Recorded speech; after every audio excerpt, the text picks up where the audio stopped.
खबर है मुजफ्फराबाद से। आज़ाद कश्मीर कानून साज असम्बली के इजलास से मुतल्लिक आपको बताएं, तनवीर इलियास बिला मुकाबला वज़ीर आज़म आज़ाद कश्मीर मुंतखब हो गए हैं।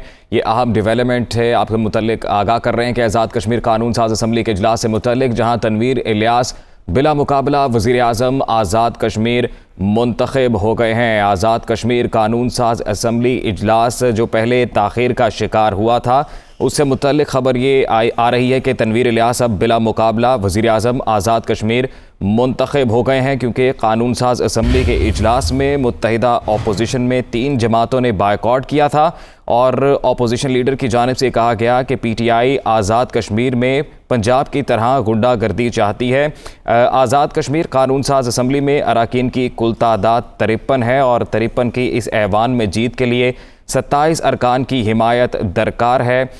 मुत्तहिदा अपोजिशन की 3 जमातों ने इस इजलास का बायकॉट किया, जिसके बाद तनवीर इलियास बिला मुकाबला वज़ीर आज़म आज़ाद कश्मीर मुंतखब हो चुके हैं। वज़ीर आज़म आज़ाद कश्मीर के चुनाव के लिए कानून साज असम्बली का इजलास जो कि पहले ताख़ीर का शिकार हुआ और उसकी वजह सामने ये आई थी कि मुत्तहिदा अपोजिशन की 3 जमातों ने बायकॉट किया था और अब खबर आ रही है कि तनवीर इलियास बिला मुकाबला मुंतखब हो गए हैं।